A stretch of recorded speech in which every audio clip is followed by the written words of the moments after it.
మీకు అందరికీ తెలిసిందే, గత ప్రభుత్వం వైసీపీ ప్రభుత్వం చెత్త పన్ను అనేసి చెత్త ప్రభుత్వం చెత్త పన్నుని ప్రజల మీద వేసి ఆ చెత్త కూడా సరిగా తీలా. మా ప్రభుత్వం ఎన్డీఏ ప్రభుత్వం వచ్చే లోపల 85 లక్షల చెత్తని 85 లక్షల టన్నుల చెత్తని రాష్ట్రంలో వదిలేసిపోయారు. అప్పులు చేసి పోవటమే కాదు, చెత్త కూడా 85 లక్షల టన్నులు. ముఖ్యమంత్రి గారు ఒకటే ఆదేశించారు, ప్రజలు ఆరోగ్యంగా ఉండాలంటే ఖచ్చితంగా ఈ చెత్త అనేది ఉండకూడదు, దీన్ని తొలగించాలా.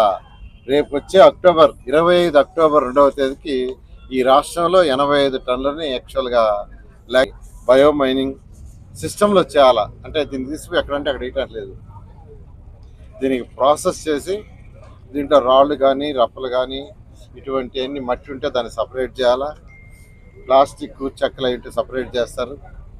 ఇవి చేయంగా మిగిలిన దాన్ని ఆర్డిఎఫ్ అంటారు, దాన్ని సిమెంట్ ఫ్యాక్టరీలు తరలించాలా, ఎక్కడ వేయకూడదు. దాన్ని ఖచ్చితంగా ఎన్జిటి రూల్స్ ప్రకారం సిమెంట్ ఫ్యాక్టరీ తరలించాలి.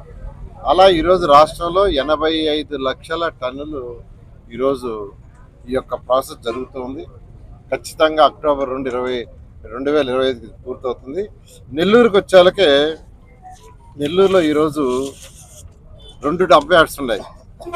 ఒకటి అల్లీపురం పోయే దగ్గర ఒక డంప్ యార్డు, దొంతాల ఒకటి. ఈ అల్లీపురం పోయే యొక్క ఈ డంప్ యార్డ్ అయితే యాక్చువల్గా చంద్రమోహన్ రెడ్డి గారు అడిగి నాకు అవపడినప్పుడల్లా నువ్వు ఎప్పుడు తీస్తావు అసెంబ్లీలో అనేదే, సెక్రటరీలు అనేదే, లేదా అతను పార్టీలో కలిసినదే, ఫంక్షన్లో కలిసినదే, మీరు ఎప్పుడు తీస్తారు. దీనికి యాక్చువల్గా టెండర్స్ని పిలవటం జరిగింది. అది ఏదైతే మన అల్లీపురం దగ్గర కానీ దొంతాలు కానీ 2 తీసుకుంటే రాబోయే 6 మంత్స్ లోపల, వాళ్ళ టైం కూడా అలా ఇచ్చాము, రాబోయే 6 నెలల్లో, నేనైతే 4 నెలల్లో పూర్తి చేయాలంటున్నాను, 4 నెలల్లో పూర్తి చేయాలని చెప్తున్నాను. వాళ్ళైతే 6 నెలలు టైం ఏంటి సార్ పూర్తి చేస్తా అంటున్నారు.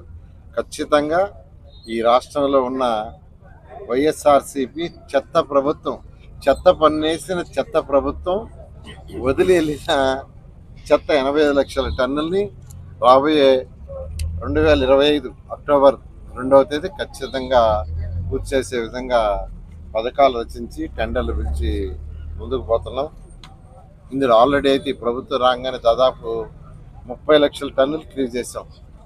85 లక్షల్లో 30 లక్షలు క్లియర్ అయిపోయింది. ఇంకపోతే మిగిలిన 55 లక్షలు ఉంది. ఆ 55 లక్షలు కూడా ఖచ్చితంగా టార్గెట్ ప్రకారం చేస్తామని తెలియజేస్తున్నాను.